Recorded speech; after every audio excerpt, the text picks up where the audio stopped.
19년 7월 학평 3번 문제입니다. 가에서 다에 대한 설명으로 옳지 않은 것을 고르는 문제인데요. 가나 다는 각각 고대, 근대, 현대 중에 하나로 힌트를 주고 있습니다. 가를 보면 국가의 중요 정책을 시민이 참여하는 최고 의결기관에서 결정했다. 또한 비밀 투표를 통해 독재 가능성이 있는 인물을 국외로 추방하는 제도를 시행했다 라고 되어 있습니다. 이 시민이 참여하는 게 바로 민회이고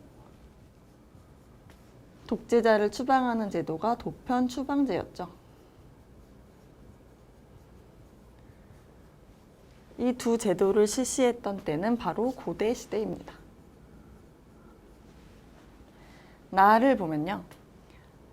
국가의 정책 결정이 대표에 의해 이루어졌다. 그런데 대표가 국민의 의사를 제대로 반영하지 못하는 문제가 있어서 직접 투표를 제도를 또 도입을 했다라고 되어 있어요. 그럼 이거는 대의제를 바탕으로 직접 민주제적 요소를 도입한 호남민주제라는 걸 알 수가 있고, 이런 호남민주제를 채택한 것은 바로 현대 시대입니다. 답번을 보면요. 의회가 시민이 선출한 대표로 구성됐다. 그러나 그러면 고대와 현대를 제외한 이게 바로 근대 시대라는 걸 알 수가 있죠. 그래서 옳지 않은 걸 찾아보면요. 가에서는 모든 시민에게 정치 참여의 기회가 주어졌다. 지문이 이렇게 나오면 고대 시대에 대해서는 맞는 지문이 됩니다. 고대 시대에서는 시민에게는 모두 투표권을 줬어요. 다만 이 시민이 될 수 있는 자격에 대해서 외국인 여성 노예를 제외했던 것입니다. 그래서 이게 모든 사람이라고 나오면 틀린 지문이 될 텐데 모든 시민이라고 나오면 맞는 지문이 된다는 점을 기억하시면 되겠습니다. 2번을 보면요. 나에서는 보통선거로 대의제를 실시한다. 현대시대 때 보통선거. 이제 모든 정말 여기에서는 정말 모든 사람이죠. 모든 사람에게 투표권을 주는 보통선거를 실시한 것은 현대의 특징이 맞습니다. 그래서 맞는 지문이고요. 3번. 다는 계몽사상과 사회계약설의 영향을 받았다. 근대의 특징으로 맞는 지문입니다.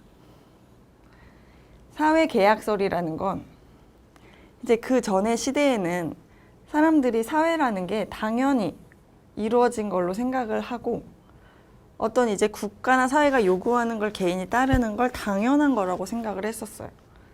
그런데 여기에 대해서 이제 사람들의 생각이 점점 발달을 하면서 사회가 있어서 국민이 있게 된 게 아니라 국민들이 필요하기 때문에 사회를 만든 거다라는 주장을 이제 하게 돼요. 그 주장을 통해서 이제 시민들의 권리가 점점 더 커지게 된 거예요. 이게 바로 사회계약설입니다. 또 이런 사회계약설 같은 새로운 사상을 시민들에게 일깨워주는 것이 바로 계몽사상입니다. 그래서 근대의 특징으로 맞는 지문이고요. 4번을 보면 다는 나와 달리 입헌주의를 했다. 근데 입헌주의를 하는 건 근대와 현대 모두 동일해요. 입헌주의라는 건 이제 헌법에 의한 정치를 한다는 얘기인데 헌법이 대두된 건 근대와 현대 모두 같습니다. 그래서 달리라는 표현이 틀렸고요. 가나다는 모두 자치 원리에 기초한다. 가나다는 어찌됐든지 어떤 의미에서 민주적인 제도를 시행을 한다라는 뜻이거든요. 그래서 이건 맞는 얘기입니다.